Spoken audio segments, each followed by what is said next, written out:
Hello everyone. In today's video, I bring you a story that will challenge everything you've ever heard about heaven. We're going to meet Calliope Rivers, a 50-year-old visual artist who went through a near-death experience that transformed her view of life, death, and what comes after. During the 14 minutes she spent on the other side, Calliope discovered something surprising. Heaven is nothing like what religion has taught us. Before we begin, don't forget to like this video, subscribe to the channel to keep up with incredible stories like this, and activate the bell to get all notifications.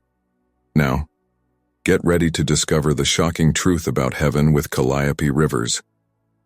Hello, my name is Calliope Rivers, and I'm here to share something that completely changed my life. I'm 50 years old. I live in Asheville, North Carolina, and I'm a visual artist. I've always been a creative person, spending my days painting and reflecting on life in the mountains. My partner, Noah, and I lived a peaceful life until that night in May 2001. You know, I've always had a complicated relationship with spirituality. I grew up in a religious family, but I never felt fully connected to those beliefs. I always questioned, always sought something more. And it was precisely when I least expected it that the universe decided to give me the answers I had been searching for. That night, I was in the bathroom, getting ready for bed. Noah had already gone to bed, and I was alone, going through my nighttime routine. That's when everything changed. Suddenly, I felt a pressure in my chest. It was as if someone had flipped a switch, and in a matter of seconds, the world around me went dark. What happened next? Well, it's hard to put into words, but I'll try because I believe this experience wasn't just for me. It has a greater purpose, and sharing it is now part of my mission. So, here I am, Calliope Rivers, ready to tell you about the night I died for 14 minutes and came back with a completely new understanding of life, death, and everything that lies in between. It's a story about transformation, about seeing beyond the limits of what we think is possible, and about discovering that heaven is very different from what we've been taught. I hope you're ready for this journey because it changed everything for me, and maybe it can change something in you too. As I was saying, one moment I was in the bathroom, and the next, well, I wasn't there anymore, at least not in the way we're used to thinking. It's strange to describe, but suddenly, I was floating. Yes, floating. I looked down and saw my body lying on the bathroom floor. I admit my first thought was, this can't be real. But it was. It was more real than anything I had ever experienced. I tried to scream, to call for Noah, but no sound came out.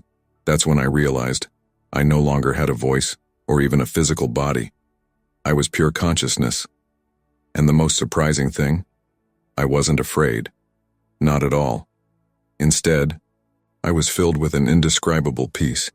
It was as if every worry, every anxiety I'd ever had in life just evaporated. I saw Noah running to the bathroom, the panic in his eyes when he saw me on the floor. He was shouting my name, but for me, it was like watching a silent movie. I watched as he called the emergency services, as the paramedics arrived and began working on my body. It was fascinating and, at the same time, surreal.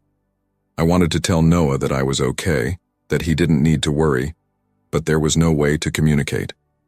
Time no longer seemed to make sense. I can't say how long I stayed there, watching. It could have been minutes or hours. But as I watched, I began to feel a pull, as if something was calling me away from there. It wasn't a physical force, but a feeling. An internal knowing that it was time to go. That's when I noticed something extraordinary happening. The door to the room, which the paramedics had closed, opened on its own. And through it, I saw something I could never have imagined. Blue orbs of light, floating in the air, moving with a grace and purpose that defied any logical explanation. These orbs, they weren't just lights, they were beings, consciousnesses. I could feel it. They surrounded me, and although there were no words, there was a deep communication. It was as if they were telling me, "It's okay. You're safe." "Come with us." And so, without hesitation, I followed them. I left behind my body, Noah, the paramedics, and the life I knew. I was about to embark on a journey that would forever change my understanding of, well, of everything. Following the orbs of light, I found myself transported to a place that defies any earthly description. Suddenly, I was in a vast field of flowers, but these weren't ordinary flowers. They glowed with colors I didn't even know existed. They were vibrant, alive in a way that our earthly flowers could never be. The field seemed to stretch infinitely in all directions. Every step I took, though I didn't have a physical body, I still felt as if I were moving, made the flowers react, as if they were responding to my presence. It was as if the entire field was a living, conscious entity. And then, I realized something even more extraordinary. I could communicate with the flowers, not with words, of course, but through a kind of mutual understanding. Each flower had its own story, its own energy. Some felt ancient, wise, while others had a youthful, playful energy. As I walked through this incredible field, I began to understand something fundamental about the nature of reality. Everything there was interconnected: the flowers, the soil, the air, if I can call it that, and we were all part of a greater whole. There was no real separation between us. It was at that moment that I had a profound revelation about what we call heaven. It wasn't a place of judgment, as many religions teach us. There were no golden gates, no Saint Peter doing check-ins. It was a space of pure energy and creation, a place where imagination and reality merged. I realized that, in that state, anything I wished for or imagined could manifest instantly.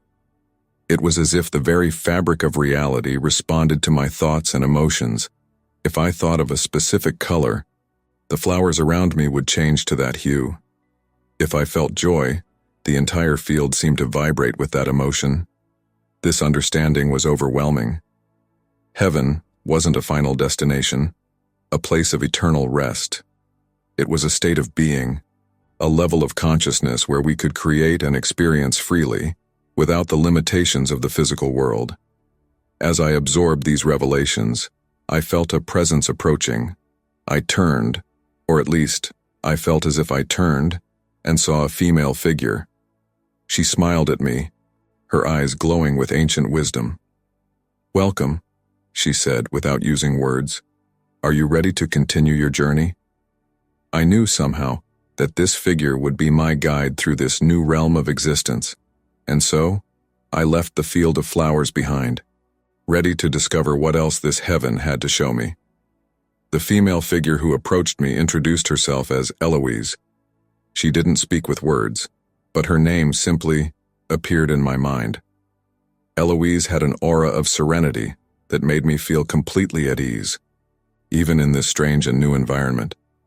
Eloise invited me to walk with her, and so we began our journey.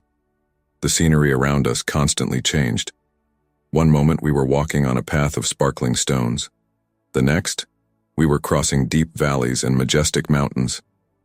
Crystal clear lakes appeared and disappeared. It was as if the landscape responded to our thoughts and emotions. During our walk, Eloise didn't speak much, but her presence was comforting and instructive. Every step we took seemed like a lesson, every vision a revelation. I felt that I was learning more in those moments than I had in my entire earthly life. "Calliope," Eloise finally said, her voice echoing directly in my mind, "what you see here is not the end of a journey, but the beginning of a new understanding." I wanted to ask 1,000 questions at once, but before I could, Eloise continued, "What you call heaven on earth is just a glimpse, a limited interpretation of what truly exists beyond the physical plane." As she spoke, the scenery around us changed again. We were now in a vast open space where countless spheres of light floated around us. Each sphere seemed to contain an entire world within itself. "Look," Eloise pointed to the spheres. "Each of these is a reality, a universe in itself. What you call heaven is just one of these countless possibilities." I was in awe. It was as if the entire concept of heaven and hell, of reward and punishment after death, had been completely deconstructed before my eyes. But then, I asked, "What determines where we go after we die?" Eloise explained. "This process is not about erasing the past, but about fully understanding it. Every experience, every choice you've made, has contributed to who you are." As I continued this process of review and integration, I felt a shift happening within me. It was as if layers of weight were being lifted from my soul. Guilt, regret, resentment. All these heavy emotions began to dissipate as I gained a deeper understanding of each situation. When the last bubble dissolved, I felt light, complete, as if I had finally made peace with every aspect of my life. The guardians, who had remained silent throughout the process, now approached. I felt a wave of approval and love emanating from them. There was no judgment, only acceptance and understanding. Eloise smiled at me. "You've completed an important part of your journey, Calliope, but there is still more to see and learn." I could hardly imagine what else could lie beyond such a profound experience, but I was eager to find out. With a nod from Eloise, the cathedral of light began to dissolve around us, giving way to a new scene. The new environment that formed around us was completely white, without any distinguishing features. It was like being inside a cloud, except I could see clearly. In the center of this space, a figure began to materialize. As it took shape, my heart, or whatever I had in that state, leaped in recognition. "Karina," I whispered. Or at least I thought I whispered. The figure smiled, and I knew instantly that it was my great-grandmother Karina. But she wasn't the elderly woman I remembered from my time on Earth. She looked younger, radiant, full of life. "Hello, my dear Calliope," she said, her voice clear and melodic. I was overwhelmed with emotion. Karina had passed away when I was a teenager, and we had always had a special connection. Seeing her there, in that place beyond life, was one of the most surreal moments of this entire experience. "Karina, I don't understand. What are you doing here?" She smiled again, her eyes shining with ancient wisdom. "I'm here to help you understand your purpose, dear. Your journey doesn't end here." Confused, I looked at Eloise, one who nodded encouragingly. Karina continued, "Calliope, you have a gift that the world needs now more than ever. That's why you were brought here, to understand the true nature of reality, and take this knowledge back." "Take it back? You mean go back to life?" "Exactly," Karina confirmed. "Your time on Earth is not over yet. There is work to be done." It was then that Karina began to tell me about events that were yet to come. She spoke of global changes, challenges that humanity would face. She specifically mentioned an event that would occur in September of that year, what I would later come to know as the 9/11 attacks. "The world is about to enter a period of great turbulence," Karina explained. "People will need guidance, hope. They will need someone who can help them connect with their own souls to raise their vibrations." I felt overwhelmed. "But why me? What can I do?" Karina came closer, placing what felt like a hand on my shoulder. "You will see beyond the veil, Calliope. You will understand the connections that most people cannot see. Your work will be a bridge between worlds." As Karina spoke, I felt a sense of purpose growing within me. It was frightening, yes, but also exhilarating. "Remember," Karina said, her voice growing more distant, "but love is the most powerful force in the universe. It is what connects everything. Use it as your guide." Before I could ask more questions, I felt a force pulling me. The white space began to dissolve, and Karina's figure grew fainter and fainter. "It's time," I heard Eloise say. "Remember everything you've learned here, Calliope. You carry these truths within you now." And with that, I felt myself being pulled back to the world I had left behind. The sensation of being pulled back into my body was intense, to say the least. It was like falling from a great height, but instead of falling downward, I was falling inward. In an instant, all the vastness and freedom I had experienced were compressed back into the confines of my physical body. I opened my eyes, and the first thing I saw was the concerned face of a paramedic. He shouted something to his colleagues, but the sound seemed distant, muffled. Slowly, my senses began to adjust. The smell of antiseptic, the coldness of the bathroom floor against my back. You were in cardiac arrest for 14 minutes. It's a miracle you came back without any apparent damage. 14 minutes. For them, it had only been 14 minutes. For me, it felt like I had lived an eternity. As they prepared to take me to the hospital, I saw Noah entering the bathroom. His eyes were red and swollen, and he looked like he had aged years in just, 14 minutes. "Callie," he whispered, taking my hand. "I thought I'd lost you." I wanted to tell him everything that had happened, everything I had seen and learned, but the words felt inadequate. How could I explain the unexplainable? How could I describe colors that don't exist in our world, or sensations for which we have no words? In the days that followed, as I recovered in the hospital, it was as if I could see the invisible threads that link everything together. And more than that, I began to have visions, flashes of the future, intuitions about the people around me. At first, this scared me. I thought maybe I was going crazy, that maybe my brain had been damaged by the lack of oxygen. But then I remembered Karina's words, "You will see beyond the veil." I realized that these new abilities, this new perception, were part of my purpose. They were the tools I would need to fulfill the mission I had been given. When I was finally discharged from the hospital and returned home, I knew that my life would never be the same. The world around me seemed the same, but I saw it with completely new eyes. And I knew I had important work to do. In the weeks and months following my near-death experience, I began to understand more clearly what it meant to see beyond the veil. It wasn't just about having visions of the future or sensing people's energies, though that was certainly part of it. It was about a deeper understanding of the interconnectedness of all things.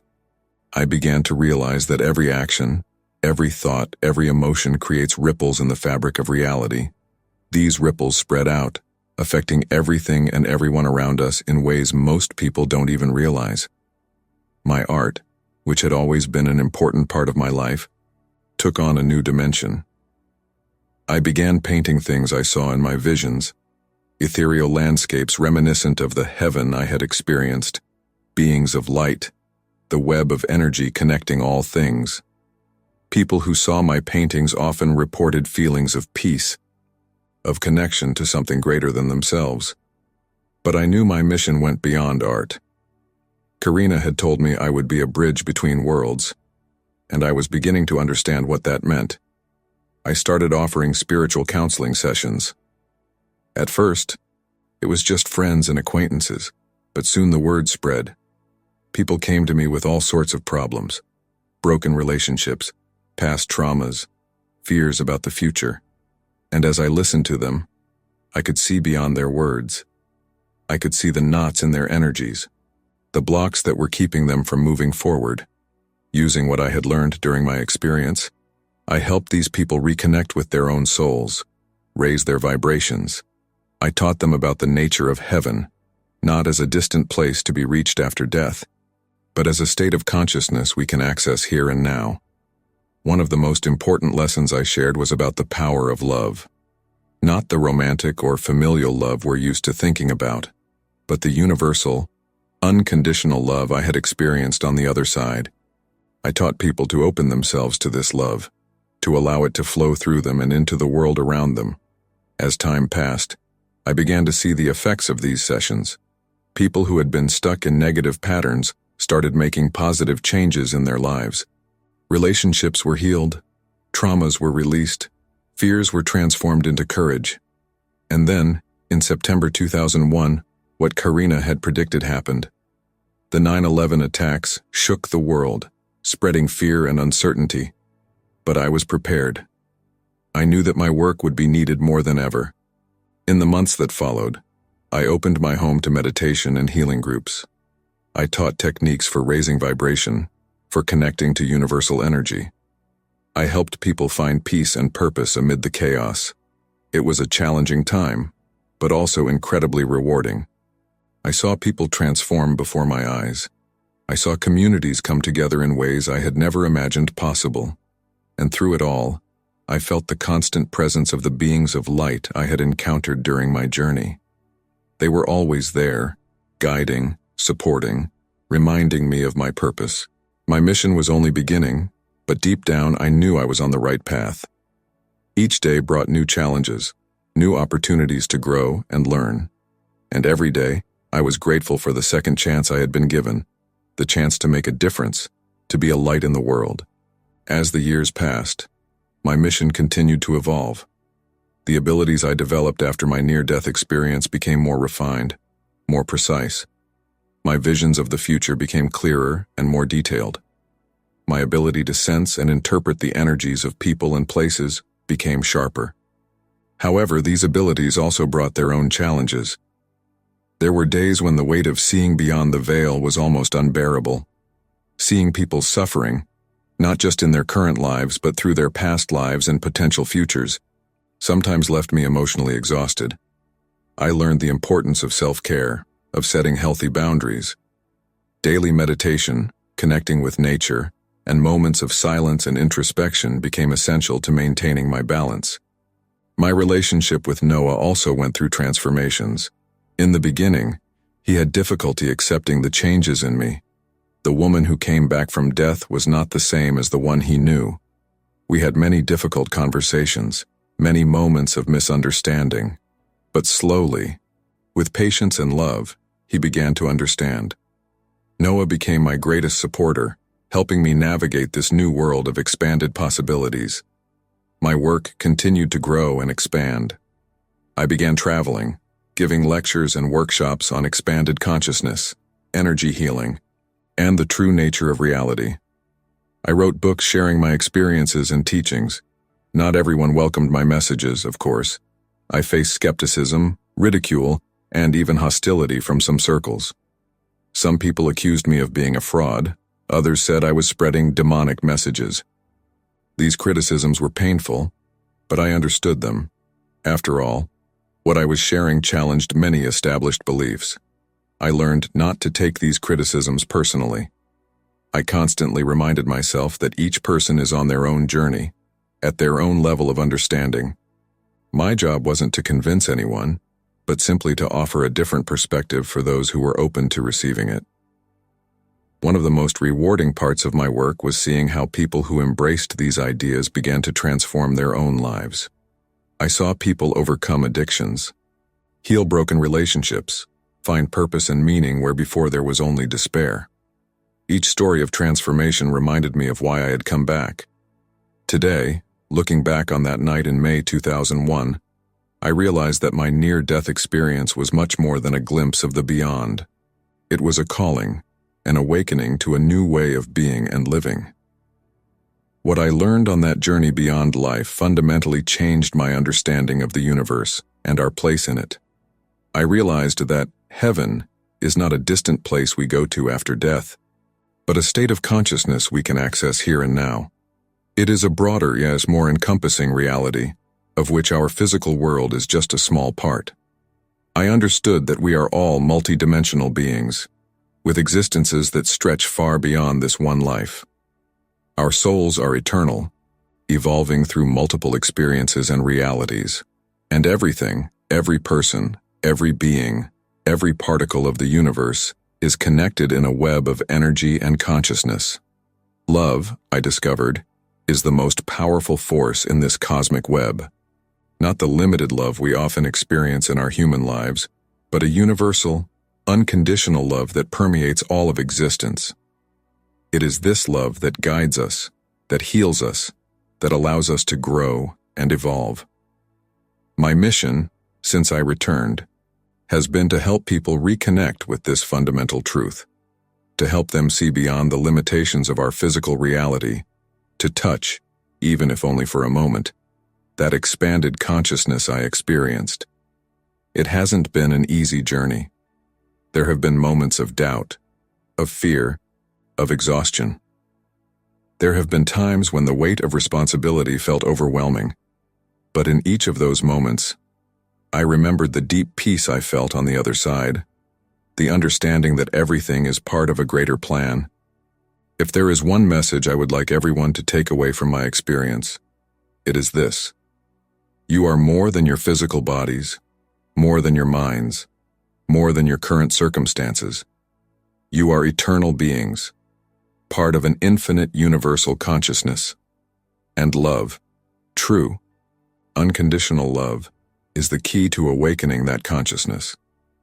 My near-death experience showed me that death, as we know it, is simply a transition.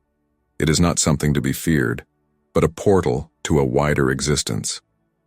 And though our time on this physical plane is limited, the impact we can have is immense.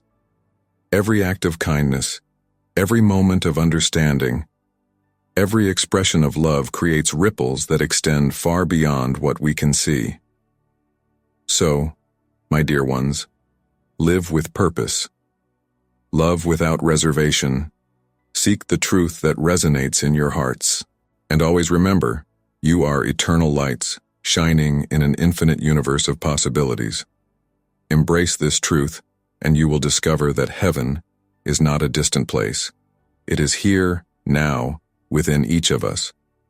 If you enjoyed this beautiful spiritual testimony, please leave a like, comment your thoughts, subscribe to the channel, and don't forget to activate the notification bell to watch each new video and help us spread this message to as many people as possible. See you next time.